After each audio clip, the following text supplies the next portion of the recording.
Okay, thank you. So welcome to this leadership webinar. Thank you for. I have to thank you Madinah Institute for this invitation, and thank you all for your time. Hopefully, I can give you some food for thought regarding regarding the leadership theme. So, what will you learn from this webinar? You will be invited to think about what is your leadership trait, your leadership tendency, and you will learn some techniques, some skills on how to be more effective influencing others.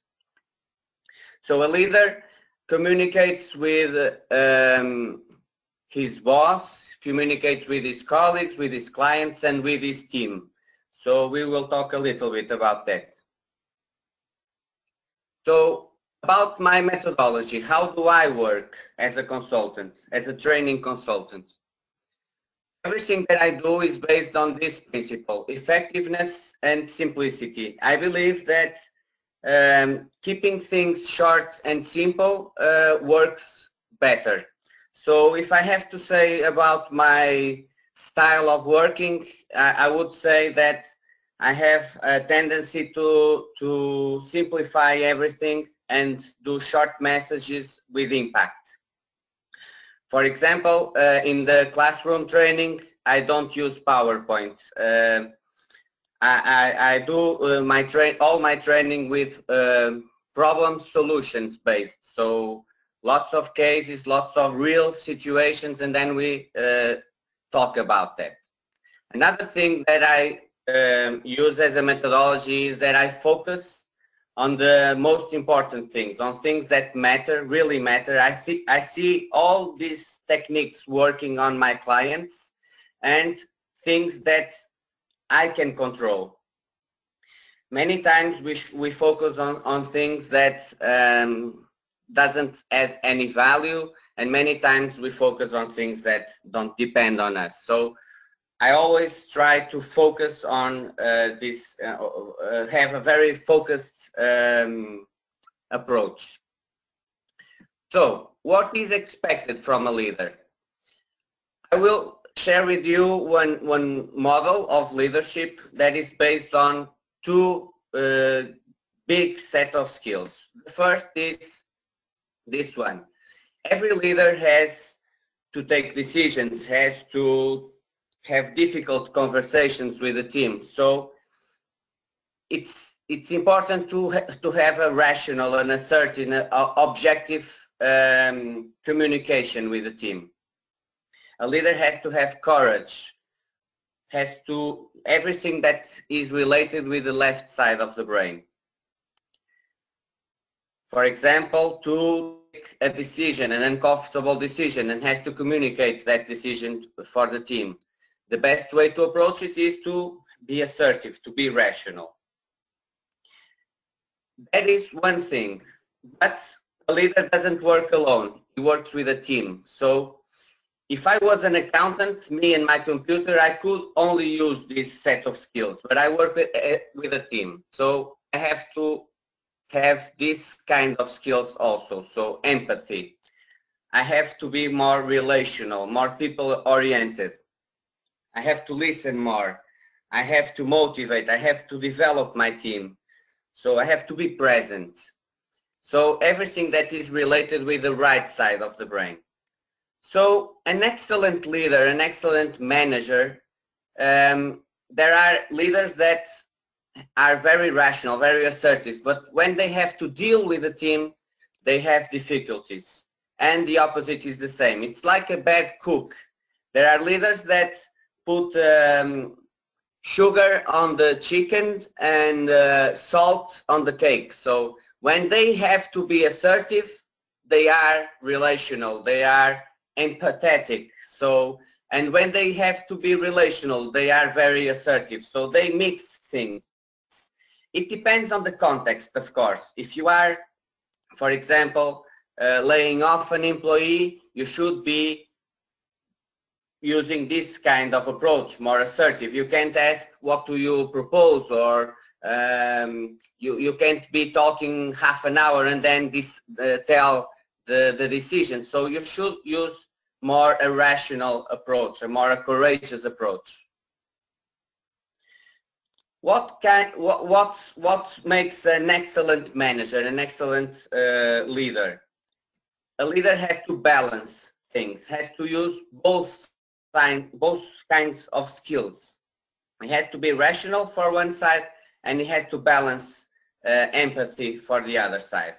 So if I'm asking you, the participants, what kind of skill, are you more rational or are you more relational, more empathic? What do you know more? I'm inviting you to think a little bit about this, because everyone has one side more developed than other. So why should we balance this? Because the leader has to influence others. So to influence others, we need to be well balanced. So maybe you are asking me, what kind of tools can I use to be more balanced? And I'm sharing with you some tools that I use and that I provide to my clients that can help us to be more balanced. So, for example, tools that are related with courage, going straight to the point. When I have something to tell, I tell them at the beginning without delays. I'm going straight to the point. Using facts without judgments. For example, an employee arrives late, 20 minutes, and you say, you are always arriving late, you are irresponsible, you don't respect people. That's one way of putting things, but the way that I suggest is using facts, describing the behavior. Yesterday you arrived 20 minutes late, and then make silence. It is you have to use the tool of silence. So because he has to talk, he has to justify himself, he has to apologize, he has to say he's going to change. So this is very powerful when you are exposing a problem, going straight to the point and then using facts, not judgments, not emotions, just describing the facts, and then giving space to the other to talk. You have to use this tool to be more assertive. You have to use silence. It's the most powerful tool of assertiveness. When you use silence, you are giving strength to what you are saying, and you are gaining time to think and observing the reaction of the other person. And that could be very, very important for you. And then also you have to focus on the future. In your conversations, it's important to focus always on the future. Many times we are telling, because you never arrive early, you are, I can't count on you, and we should put the conversation on the future. Next time it's important for you to be on schedule. Next time I'm counting on you. Next time I will help you arrive on time. So next time, always place the communication on the future. That are some tools that are important for people who are not very rational, very objective, very courageous. So when you are going to have a difficult conversation, maybe these strategies, these techniques can help you prepare.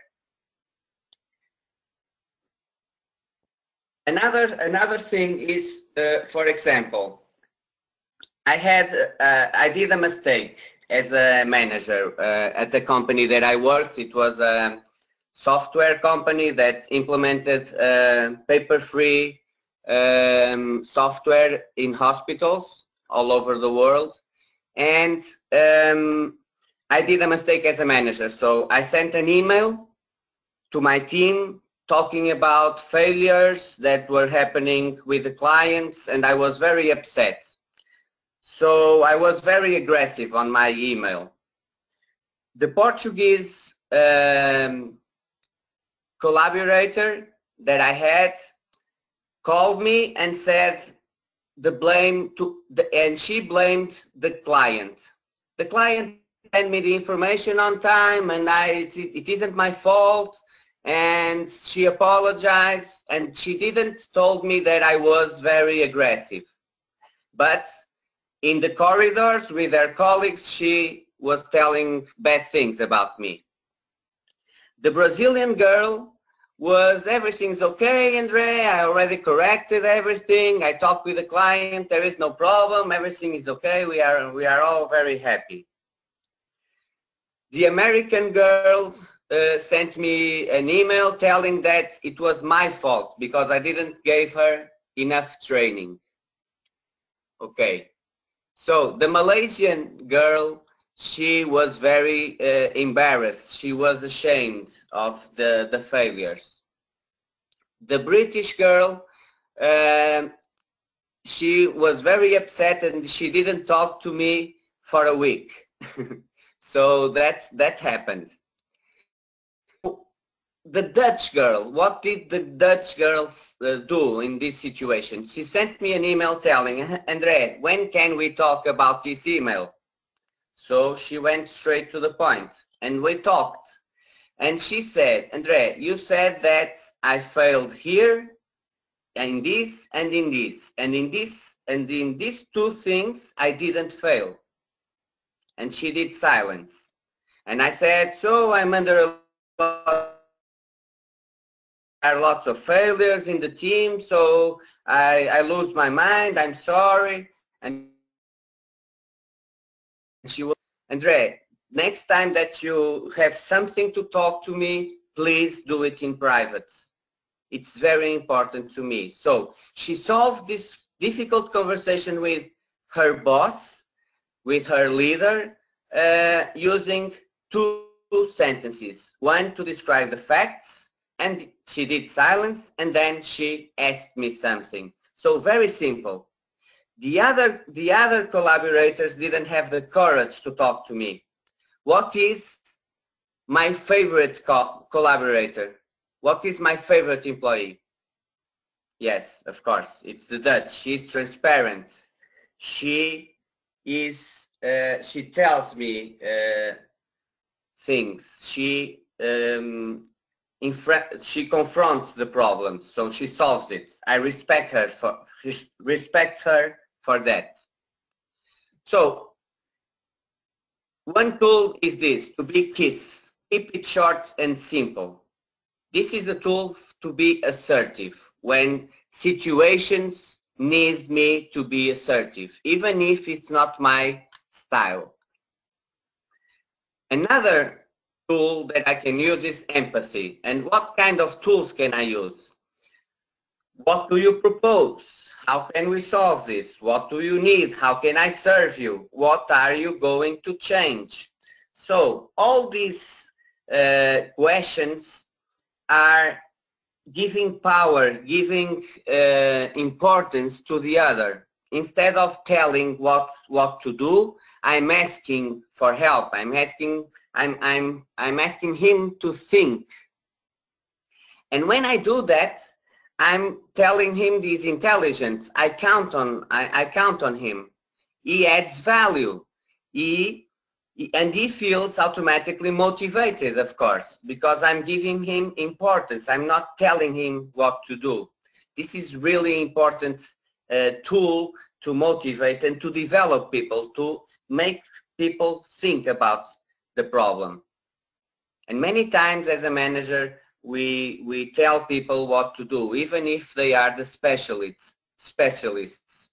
There is a saying that if it's the cleaning lady that sweeps the floor, she has to choose the broom, not the manager. She is the specialist, so she has to choose the broom. So there's a phrase that when you talk, you are only repeating what you already know, but if you listen, you may learn something new.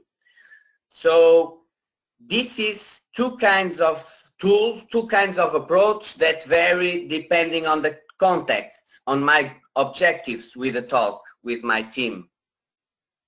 I can use courage, assertiveness, or I can use empathy.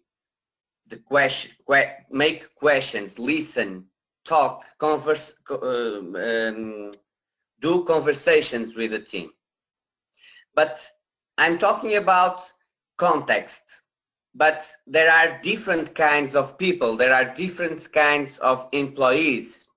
So I shouldn't give always the same approach to everyone. I have to adapt as a leader. So how to adapt to different types of people?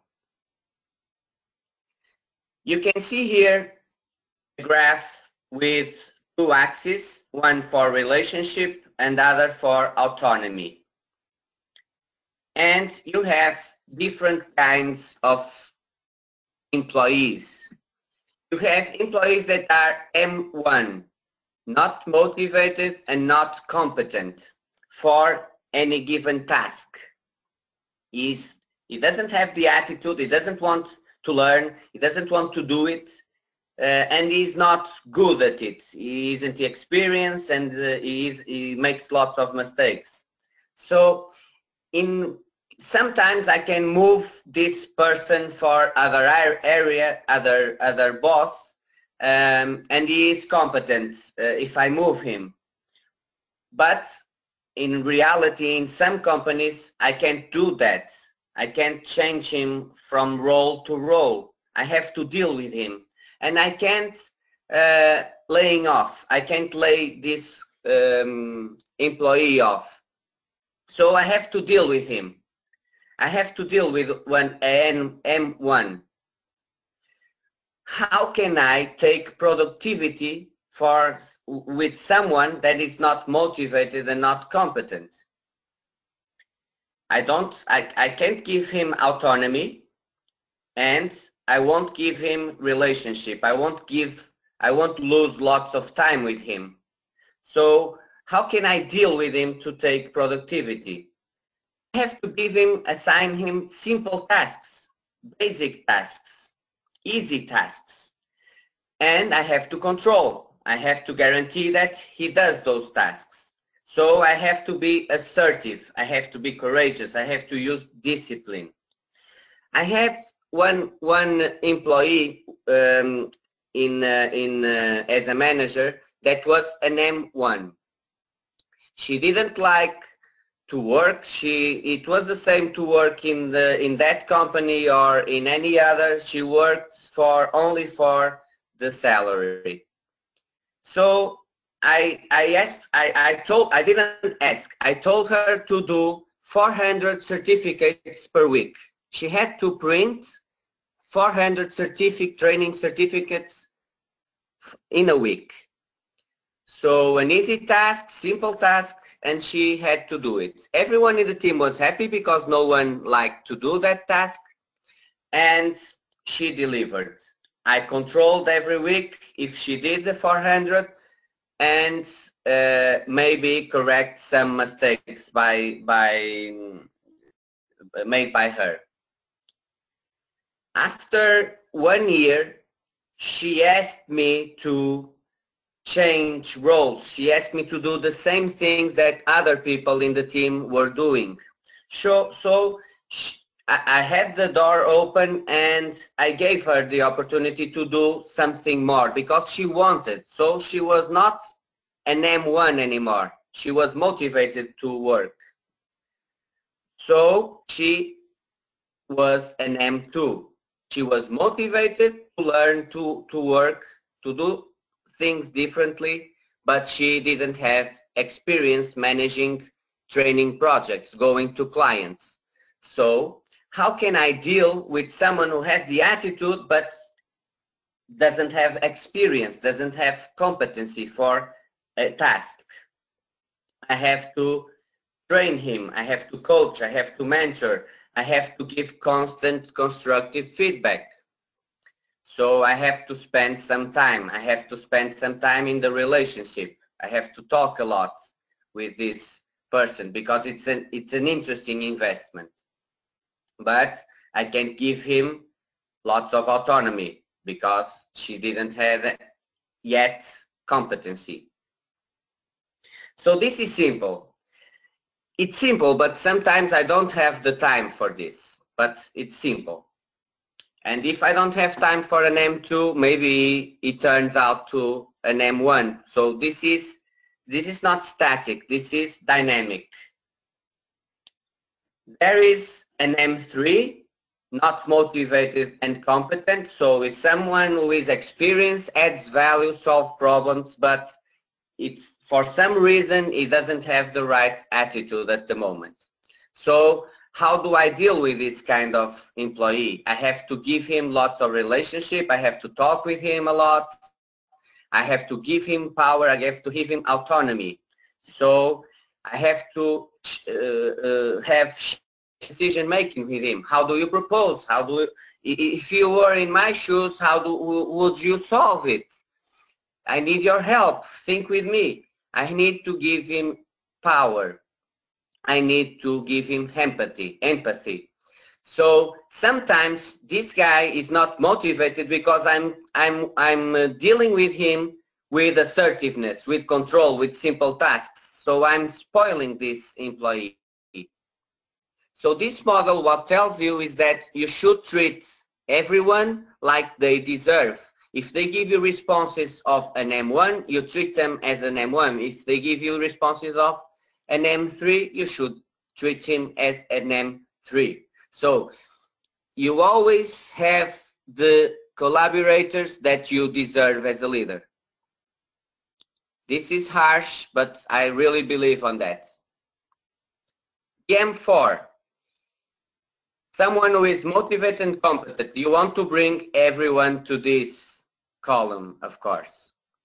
So what does this guy need? He needs recognition, he needs new challenge, he needs you to monitor results, to give him lots of autonomy.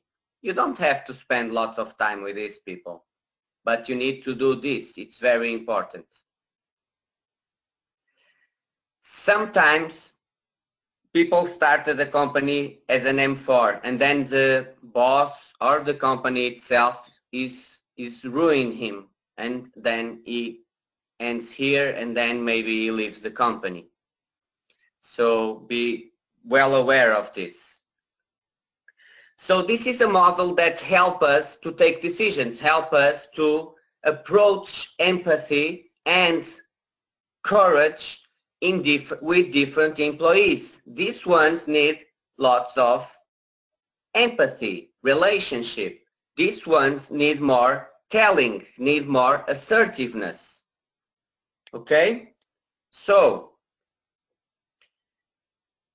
how do you follow up this webinar? How do you take the most from this webinar? I have chosen some books, some documentaries, and some talks that you can go through and maybe read and listen to this, because I really think this is this could help you think about all these things that we are talking here.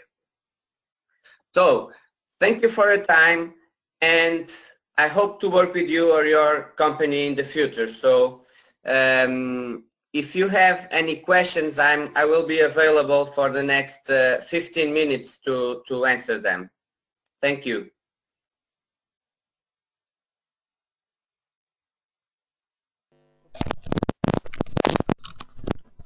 Thank you very much. Thank you very much, Mr. Andre. So we are open for the question answers now.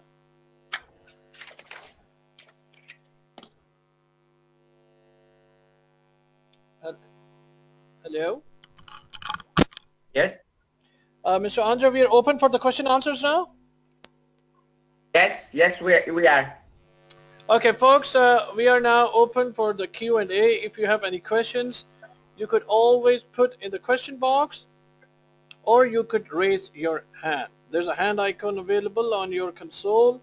If you click on it, I will unmute you so you can have an audio conversation with the speaker. So you could either put it in the question box or you could raise your hand. So let me go straight to the question box.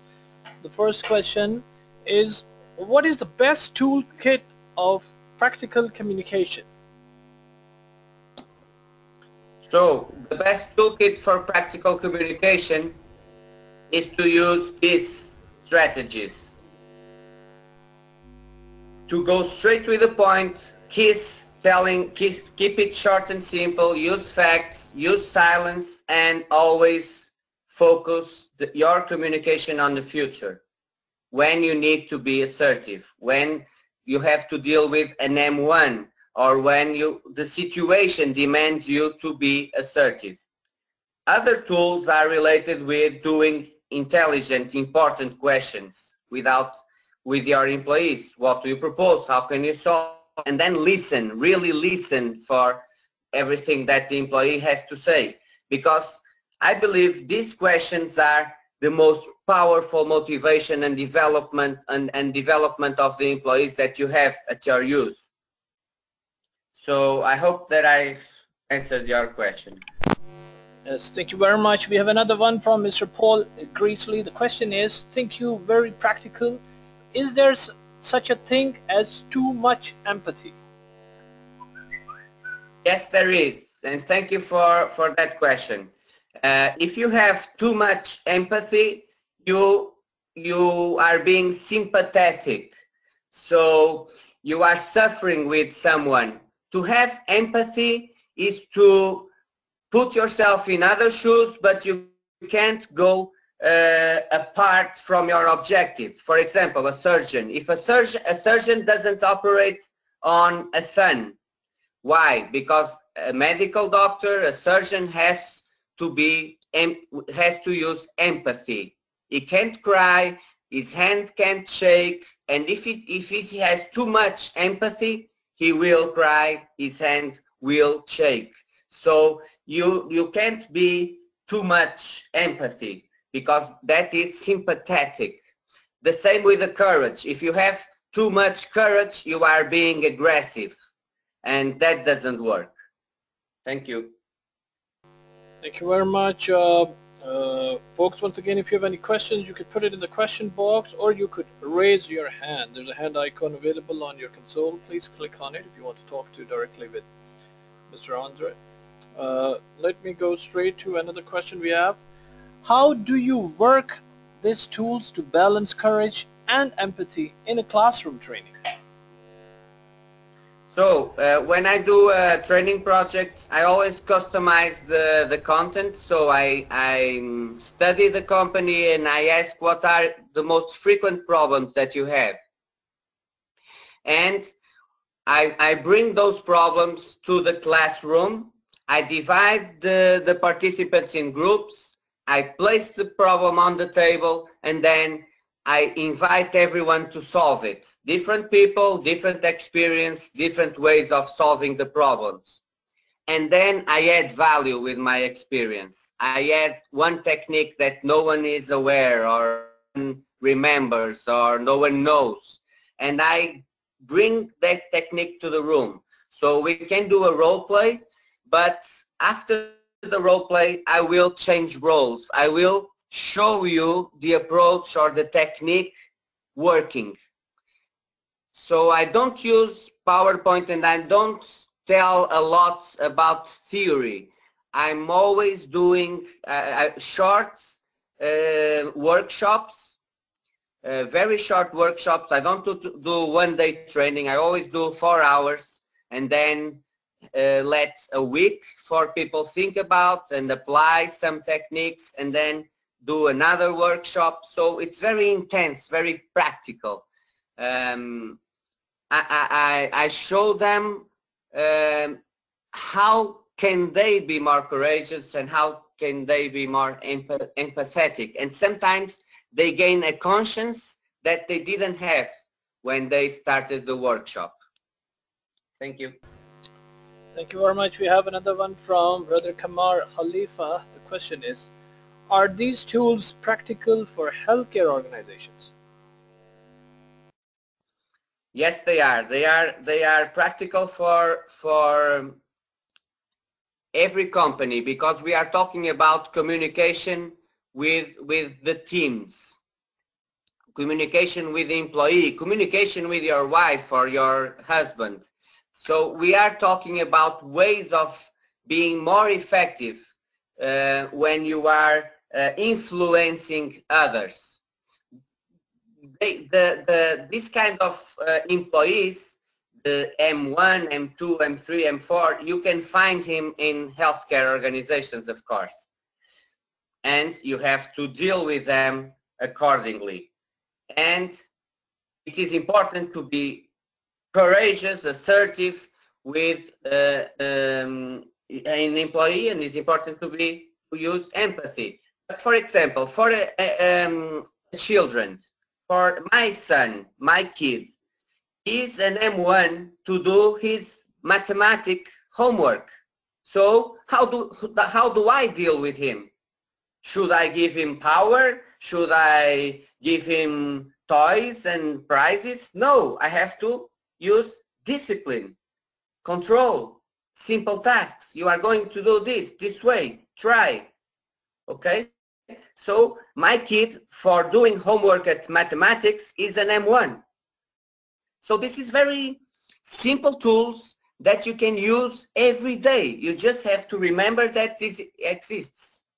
So yes, it works very well with healthcare organizations. I worked 3 years with hundreds of hospitals, and I've talked about this with some